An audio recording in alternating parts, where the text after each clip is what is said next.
Hello students. आज मैं आपको बताने जा रहा हूँ घातांक मीन्स इंडेक्स। घातांक किसे कहते हैं, आइए देखते हैं पहले इसका अर्थ। पहले इसके हम अर्थ के बारे में जानकारी ले लेते हैं कि इसका अर्थ क्या होता है। आइए देखते हैं। यदि किसी राशि को उसी राशि से कई बार गुणा किया जाए तो गुणनफल को उस राशि के ऊपर कुछ दाईं ओर एक छोटी सी संख्या लिखकर सूचित करते हैं। एक छोटी संख्या लिखकर सूचित करते हैं मतलब घात हमारा दाईं ओर लिखा जाता है, दाईं ओर ऊपर की ओर लिखा जाता है, छोटी संख्या के रूप में लिखकर सूचित किया जाता है। यह छोटी सी संख्या यह बतलाती है कि राशि उसी राशि से कितनी बार गुणा की गई है, कि राशि उसी राशि से कितनी बार गुणा की गई है। ये हो गया इसका अर्थ। अब इसको थोड़ा सा परिभाषा के रूप में कैसे जानते हैं, आइए देखते हैं। जैसे अभी ये लिखा हुआ है कि किसी राशि को उसी राशि से कई बार गुणा किया जाए। एक कोई राशि हमने ले ली तो उसी राशि से हमने कई बार गुणा किया, मतलब m बार गुणा किया, मैंने m बार लिखा हुआ है, ठीक, m बार गुणा करने पर फिर उसके ऊपर क्या लिखा हुआ है, कुछ दाईं ओर एक छोटी संख्या लिखकर सूचित करते हैं। अब ये देखिए, हमने जैसे बताया हुआ है उसी किसी राशि को उसी राशि से कई बार गुणा किया गया तो हमने कर दिया, m बार लिखा हुआ है।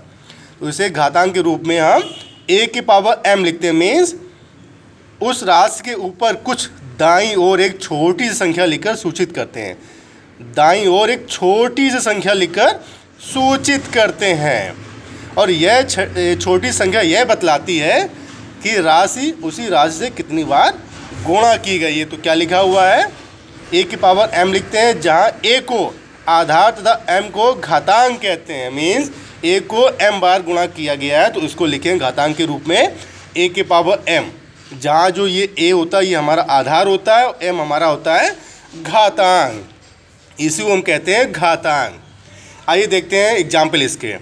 अब जैसे a को हमने 3 बार गुणा किया, a को हमने 3 बार गुणा किया तो इसको हम घातांक के रूप में हम कैसे लिखेंगे, 1 2 3, यानी कि 3 संख्या है सेम संख्या, तो इसको लिखेंगे a के पावर 3 या कहेंगे a की घात 3 है, a की घात 3 है।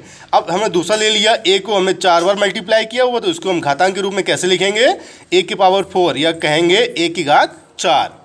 अब हमने यहाँ पे दिखा रखा है जो a है ये हमारा आधार होता है, जो ऊपर लिखा है m ये हमारी घात होती है, इसी को हम बोलते हैं घातांक। तो हम इस तरह हम घातांक के रूप को प्रदर्शित करते हैं या लिखा जाता है। ये डिफिनेशन क्लियर हो गई है, ठीक। आइए देखते हैं इसके नियम के बारे में, कुछ नियम के बारे में हम चर्चा करते हैं। अब घातांक के नियम है हमारे।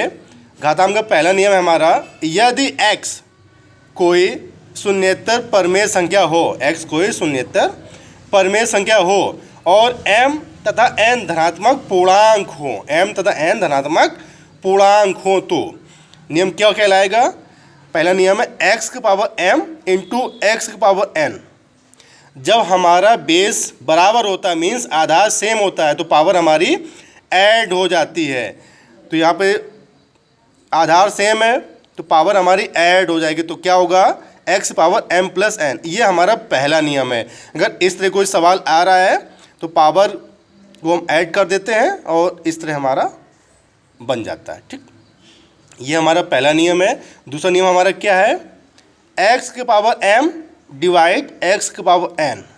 जब m n से बड़ा हो, जब m n से बड़ा हो तब इसका नियम क्या कहलाता है, x की पावर m डिवाइड x की पावर n बराबर x की पावर m माइनस n, क्योंकि m n से बड़ा है तो ये नियम होगा। तो इसका सेकंड नियम क्या होगा, जब m हमारा n से छोटा होगा, जब हमारा m n से छोटा होता है तो हमारा नियम क्या होता है, x की पावर m डिवाइड x की पावर n बराबर 1/x की पावर n माइनस 1। ये हमारा सेकंड नियम है जब हमारा m n से छोटा होता है। आइए देखते हैं इसका थर्ड नियम क्या कहलाता है। थर्ड नियम हमारा ये है, x की पावर 0 बराबर 1। अगर किसी भी संख्या के ऊपर 0 लिखा होता है तो उसका मान सदैव 1 होता है। ये हमारा थर्ड नियम है। चौथा नियम हमारा क्या है, x की पावर m का होल की पावर n तो उसको हम कैसे लिखते हैं, x की पावर m इंटू n। अगर पावर में ब्रैकेट में अगर पावर है तो पावर हमारी एक में हो जाती है, मीन्स मल्टीप्लाई में पावर लिखी जाती है। तो ये हो गया हमारा चौथा नियम। पांचवा नियम क्या है, हमारे पास अगर दो बेस हो और उसके पावर n हो या सेम पावर हो तो उसको अलग अलग हम कैसे लिखते हैं, देखते हैं पांचवें नियम में। x y की पावर n बराबर, इसको हमने अलग अलग लिख लिया, x की पावर n इंटू वाई की पावर n, इसको इस तरह लिखा जाता है। ये हमारे 5 नियम होते हैं घातांक के, 1 2 3 4 5, ये हमारे 5 नियम होते हैं। ये 5 नियम हमने पढ़े। अब इस नियम पर डिपेंड कुछ सवाल हम करते हैं, आइए देखते हैं। एग्जाम्पल दिया गया है, 7 की पावर 5 में आधार एवं घातांक छांटना है कि इसमें आधार क्या है और घातांक क्या है। हमने बता रखा है तो आप जल्दी से इसको छांट लेंगे। जो हमारा 7 है ये हमारा आधार होता है और जो 5 है जिसको पावर लिखा होता है वो हमारी घातांक कहलाती है। इजी मेथड है, कोई दिक्कत नहीं, बट ठीक से पढ़ना पड़ेगा उसका अर्थ और उसके नियमों के बारे में। अब सेकंड एग्जांपल क्या है हमारा, √5। यहाँ पे देखो कुछ भी नहीं लिखा है तो ये हमारा वर्गमूल कहलाएगा।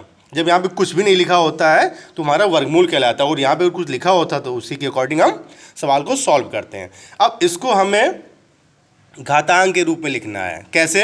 अब √5 है तो इसको हम क्या लिखते हैं, होल की पावर 1/2, होल की पावर 1/2, तो 5 की पावर 1/2, ये हमारा हो गया घातांक के रूप में। ठीक है, अब हमारा थर्ड उदाहरण क्या कहलाता है, देखते हैं क्या कह रहा है।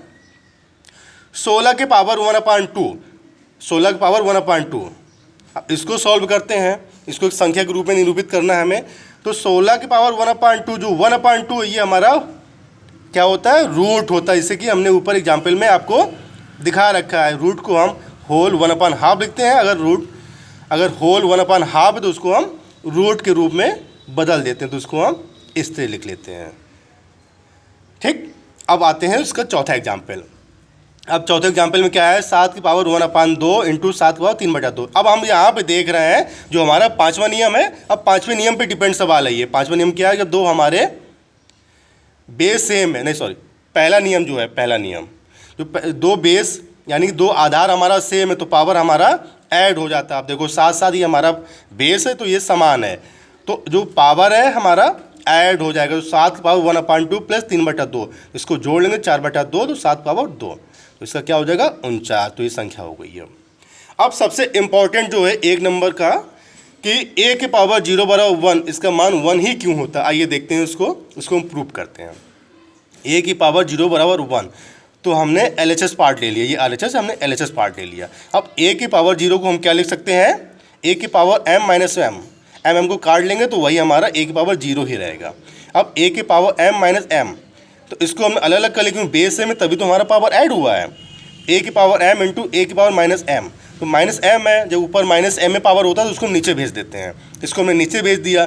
अब इसको हम इस तरह लिख लेते हैं और इसको हम इस तरह लिख लेते हैं, ये हमें दिखाया है। अब ये देखो यहाँ पे a की पावर m अपान a की पावर, इसको काट लेंगे तो 1, तो प्रूफ हो गया हमारा a की पावर 0 बराबर 1 ही सदैव 1 ही होता है। आइए इसी से डिपेंड हम एक सवाल देखते हैं, 2 की पावर 0 प्लस 3 की पावर 0 प्लस 4 की पावर 0। इसको सवाल को हम सॉल्व करते हैं। अभी हमने ऊपर देखा हुआ a की पावर 0 का मान 1, तो किसी भी संख्या के ऊपर 0 लिखा होता है उसका मान सदैव 1 ही होता है। तो सबको हमने 1 1 1 तो जोड़ दिया 3। इस तरह हम सवाल को सॉल्व कर लेते हैं। आइए इसका नेक्स्ट सवाल हम देखते हैं। 0.00035 को मानक रूप में व्यक्त करते हैं। मानक रूप किससे कहते हैं, पहले हम पढ़ते हैं मानक रूप किससे कहते हैं। किसी भी बड़ी संख्या को 10 की घात के रूप में व्यक्त करते हैं। कोई भी संख्या हो तो उसको हम 10 की घात के रूप में व्यक्त करते हैं, इसी को हम मानक रूप कहते हैं। जैसे दूसरा है, 1 से छोटी संख्या को 10 की ऋणात्मक पूर्णांक घातों में व्यक्त किया जाता है। कोई बड़ी संख्या होगी उसको 10 की घात के रूप में व्यक्त करते हैं। और दूसरा नियम क्या है, 1 से छोटी संख्या को 10 की ऋणात्मक पूर्णांक घातों में व्यक्त किया जा सकता है, इसको हम मानक रूप कहते हैं। आइए कैसे करते हैं। अब ये हमारे पास संख्या है 0.000035 को मानक रूप में व्यक्त करना है, ये लिखा हुआ है। तो हम देखते हैं जो दशमलव है वहाँ पे उसको 1 बना लेते हैं, और जितनी भी संख्याएं अंक हैं 1 2 3 4 5 6 अंक है तो 6 0 हो जाएगा हमारा। 35/6, 1 इकाई, दाई, सैकड़ा, हज़ार, दर्जन, लाख, 10 लाख। 35/10 लाख। अब इसको हम 10 की घात के रूप में कैसे लिखेंगे? 35/10⁻6 नीचे हो जाएगा, लेकिन हमें उसको ऊपर लेके जाना है, तो 35 × 10⁻⁻6। अब हमें क्या लिखना है कि ऋणात्मक पूर्णांक घातों में व्यक्त किया जाता है। ठीक, ये हो चुका हमारा। अब इस थोड़ा और शॉर्ट में लिखेंगे तो 3.5 × 10⁻⁻5। तो इस तरह हम मानक रूप में व्यक्त कर लेते हैं। तो ये हमारा हो गया घातांक। घातांक हो गया, और घातांक के हमारे नियम हो गए। नियम हमारे 5 है, उसी संबंधित हमने आज सवालों के विषय में चर्चा की हो। अगर इस टॉपिक पे, इस वीडियो में कोई भी समस्या आ रही हो तो आप हमारे कमेंट बॉक्स में जाकर कमेंट कर सकते हैं, ताकि मैं नेक्स्ट वीडियो में आपकी समस्या को सॉल्व कर सकूं। अगर ये आपको वीडियो अच्छा लगा हो तो अपने मित्रों के साथ में शेयर करें, लाइक सब्सक्राइब करना ना भूलें। धन्यवाद।